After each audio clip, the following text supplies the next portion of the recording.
Hello. હાજી સાહેબ. હાજી, જય શ્રી જય શ્રી કૃષ્ણ. કૃષ્ણ. મારી ડોટર વિશે પૂછવું હતું. ઓકે, ડોટરનું નામ આપવાની જરૂર નથી, જન્મ તારીખ બોલો. એની જન્મ તારીખ છે ઓક્ટોબરની 21, 1993, 1993. બર્થ ટાઈમ બોલો. સાંજે 7:15 વાગે. સાંજે 7:15. બર્થ પ્લેસ બોલો. મુંબઈ. મુંબઈ. એક સેકન્ડ હોલ્ડ રાખો.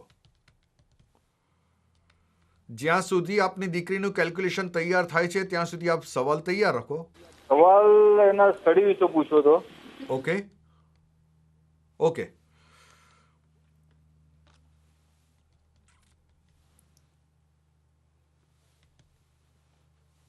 આપની દીકરી અહીંયા આગળ જોવા જઈએ તો 18 થી 19 વર્ષની છે, રાઈટ?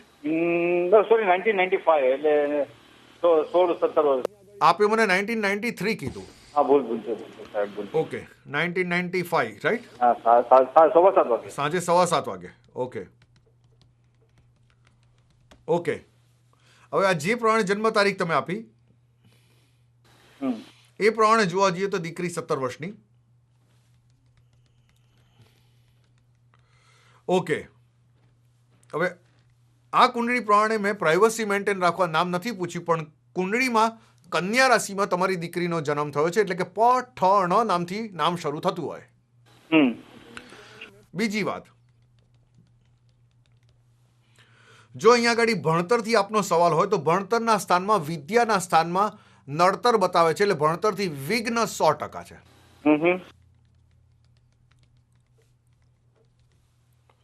બીજી વાત, એ છોકરી પુષ્કળ ટ્રાય કરે છે. She is trying too much but she is getting nothing.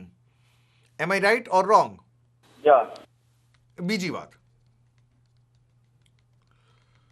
જુઓ, અગર પહેલેથી જોવા જઈએ તો એના ભણતરમાં નડતર તો ઓલરેડી આવતું જ જાય છે, પણ એને ભણતરમાં કોઈ સફળતા દેખાતી નથી. કારણ કે ભણતરની સફળતા કેમ નથી દેખાતી? કારણ કે એને મૂન સ્ટોન પહેરાવો, ગળામાં પેન્ડલ કાં તો આંગળીએ વીંટી, એ મૂન સ્ટોન પહેરાવો અને સાથે સાથે શિવજીની ઉપાસના કરાવડાવો. ઓમ નમઃ શિવાય અથવા શિવને લગતા કોઈ બી પાઠ કરાવડાવો. કારણ કે જો આપની દીકરી જોવા જઈએ ને તો આમ જલ્દી ડિસિઝન નથી લઈ શકતી, વિમ્ઝિકલ માઇન્ડની છે, એટલે પોતાનું ડિસિઝન પોતે નહીં લઈ શકે. Am I right or wrong? Okay. જો હવે આ કુંડળીમાં કેવું છે, એનો સૂર્ય પ્રબળ છે, એટલે તમે ડેડી હો તો તમને સલાહ આપવી એને ગમે, પણ તમે જ્યારે એને સલાહ આપશો તો એને નહીં ગમે. એમ આઈ રાઈટ ઓર રોંગ? બરાબર છે. ઓકે. એટલે મારો કહેવાનો મતલબ કે જે દીકરીનો જન્મ વિષ યોગમાં થયો છે અને એ વિષ યોગને લીધે જ આ બધું નડતર, પ્રોબ્લેમ, નેચર, વિદ્યા આ બધું બતાવે છે. એટલે એ બધાનો એક જ રસ્તો છે કે વિંધ્યા વગરનું મોતી એટલે કે ચંદ્ર કહેવાય અને શિવજીની ઉપાસના એ તમે શરૂ કરાવી દો. અને એ જેટલું કરાવડાવશો એટલું ફાઇન, નહીતર એનું ભણતરમાં નડતર રહેવાનું. Okay okay. હવે બીજું કંઈ પૂછવું છે તમારે? પણ એ મોતી પહેરાવથી પછી એને ભણતરમાં નડતર રહી જશે? મોતી પહેરાવશો તો જ ભણતરમાં નડતર જશે. અધરવાઇઝ કંઈ પણ કરશો, ગમે તેટલા પૈસા ખર્ચો, પણ આનું માઇન્ડ ચંચલ બહુ છે, એટલે કોઈ ડિસિઝન નહીં લઈ શકે. તમે કહેશો ડૉક્ટર થવું છે કે એન્જિનિયર, તો બી આ કુંડળીના પ્રમાણે ડિસિઝન નહીં લઈ શકે. એટલે શું કહેવાય, થિંકિંગ બેસી રહેશે એક જગ્યાએ. ડેડી તમે કહેશો એ હું ભણીશ, એટલે એના ભરોસે નહીં ભણે, તમે કહેશો એ રીતે ભણશે. એટલે એની કુંડળીમાં એ છોકરીનું વિઝન જે છે એ ડબલ છે, એટલે ડિસિઝન નથી લઈ શકતી. Am I right or wrong? Right. આ બધો જ મેં પ્રોબ્લેમ કીધો, પ્રિડિક્શન કીધું. એના માટે તમારી દીકરીને 4.5 થી 5 કેરેટનું વિંધ્યા વગરનું મોતી ચંદ્ર પહેરાવો, અને એનાથી એને બહુ ફાઇન થશે. એને મૃત્યુંજય જાપ કરાવડાવો. ઓમ ત્રંબક્રમ યજામહે સુગંધિમ પુષ્ટિ વર્ધનમ ઉર્વા રુકમેવ બંધનાત મૃત્યુ મોક્ષીયમામૃતાત, અથવા ઓમ નમઃ શિવાયની માળા કરાવડાવો. તો એ દીકરી માટે કલ્યાણ થશે. Okay, okay, thank you very much. તથાસ્તુ. જય Shri Krishna. Thank you very much.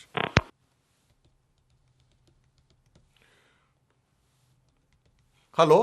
Hello. હાજી, જય શ્રી કૃષ્ણ. જય શ્રી કૃષ્ણ. મારે મારી ડોટર માટે પૂછવું હતું. ઓકે, આપની ડોટરની જન્મ તારીખ આપો. એની જન્મ તારીખ છે 7/29/1991. ઓકે, આપનો ટીવીનો વોઇસ બિલકુલ બંધ કરી દો પ્લીઝ. Thank you. દીકરીનો બર્થ ટાઈમ બોલો.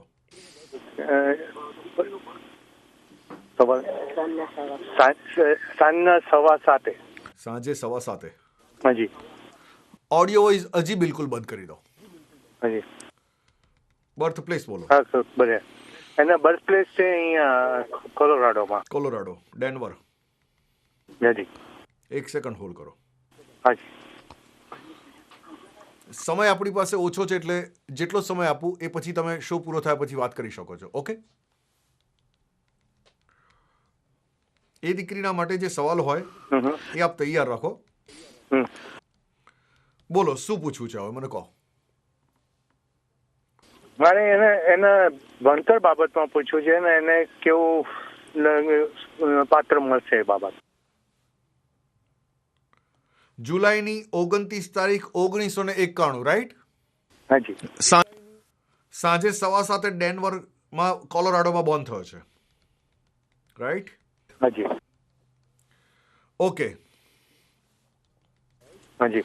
હવે જો દીકરીના ભણતર માટે આપણે સવાલ કર્યો છે એટલે કે આ કુંડળી પ્રમાણે દીકરી તમારી સાયન્સ ફિલ્ડથી જ આગળ જશે, એટલે ડોક્ટર, એન્જિનિયર, કોમ્પ્યુટર, આ બધી સાયન્સ ફિલ્ડ કહેવાય. અચ્છા. બીજી વાત, એ સાયન્સ ફિલ્ડમાં જ આગળ જશે અને સાયન્સ ફિલ્ડથી જ એનું લેણાદેણી બતાવે છે, એટલે સાયન્સ ફિલ્ડથી એનું વધારે પડતું ફાઇન ભાગ્યોદય થશે. ઓકે. હવે ભણતરમાં એક નાનું વિઘ્ન બતાવે છે. હવે એ નાનું વિઘ્ન એવું બતાવે છે, ચિંતા કરવાની જરૂર નથી, ભણતર છોડી નહીં દે, પણ એ વિઘ્ન માટે તમારે સોમવાર કરાવવાના તો સારું રહેશે. હવે બીજો કોઈ સવાલ હોય તો કહો. હવે એને કયું પાત્ર મળશે? ઓકે, પાત્ર કેવું મળશે છોકરીને? લગ્નના સ્થાનમાં એ શાપિત યોગ લઈને જન્મી છે, એટલે એક લગ્ન થશે, તૂટી જશે, પછી બીજું લગ્ન થશે. અત્યારથી કહું છું, લગ્ન થયા પહેલા, એટલે કોઈ પણ લગ્ન બાબતે ઉતાવળિયું ડિસિઝન મહેરબાની કરીને ના લેતા. જન્માક્ષર મેળવ્યા સિવાય લગ્ન ના કરાવતા. સારું છે તમે આ ઉંમરે ભણતરની સાથે સાથે લગ્નનું તમે પૂછો છો, કારણ કે દીકરીના બાપ છો તમે. દીકરી તમારી 21-22 વર્ષની છે. આ ઉંમરથી મેરેજનું પૂછો, જનરલી કોઈ નથી પૂછતું. આઈ એમ પ્રાઉડ ઓફ યુ. પણ હવે આ દીકરીને કેવું છે, આ તમારા ઘરની કેવી દીકરી કહેવાય, પણ જાણે પ્રાઇમ મિનિસ્ટર કહેવાય. એમ આઈ રાઈટ ઓર રોંગ? સાચું. ઘરમાં ભલે આ 20-21-22 વર્ષની દીકરી છે, પણ ઘરમાં આવશે એટલે દીકરી આવી છે જોડે જોડે જાણે વાઘ આવ્યો હોય એવું એટમોસ્ફિયર કરી દેશે. એટલે આ છોકરી કેવી છે, ઇન્ડિપેન્ડન્ટ લાઈફ જીવવાવાળી છે. પૈસા છોકરા પાસે નહીં હોય, સામેવાળા પાસે, પાત્ર પાસે, તો નહીં હોય તો ચાલશે, પણ હું કોઈના દબાવમાં જીવવાની નથી, એવો નેચર છે. એટલે આ બધું લગ્નના સ્થાનનું નડતર, વિદ્યાના સ્થાનનું નડતર, આ બધું દૂર કરાવવું પડે. અને જ્યારે કુંડળીનું સંપૂર્ણ નિવારણ થશે એ પછી એને ફાઇન થશે. પણ એકંદરે છોકરી બ્રિલિયન્ટ છે. She is a nice girl, she is a very smart girl. પણ આટલું જે કહ્યું છે એ મેં તમને કહ્યું છે. આનાથી આગળ બી આપણે તમે વાત કરશો આ શો પૂરો થયા પછી. મેં આપણું પ્રિડિક્શન શરૂ થતાં પહેલાં જ કહ્યું હતું કે જો ટાઈમ નહીં હોય તો આપણું પ્રિડિક્શન અડધું રહેશે, તો શો પૂરો થાય પછી આપ વાત કરી શકો છો. તો થેન્ક યુ વેરી મચ. આપના તરફથી આજે જે કંઈ કોલ આવ્યા આપ બધાએ જોયું. એ જ રીતે આપની જન્મ તારીખ, જન્મ સમય, જન્મ સ્થળ ઉપરથી એક રાઈટ રેમેડી, એક રાઈટ તમને સ્ટોન પહેરવાનું એ ગાઈડન્સ મળી શકે છે. હું તો આપને એટલું જ કહીશ कि लाइफ में सही रास्ता बहुत जरूरी होता है. कॉल मी. मैं शास्त्री नितिन ज्योतिष भगवान को यही प्रार्थना करूंगा आप सबके घर में सुख और शांति प्रदान करे. तथास्तु. God bless you. जय श्री कृष्ण તમને તથા દરેક ઘરેના વ્યક્તિઓને દરેકને. Thank you very much.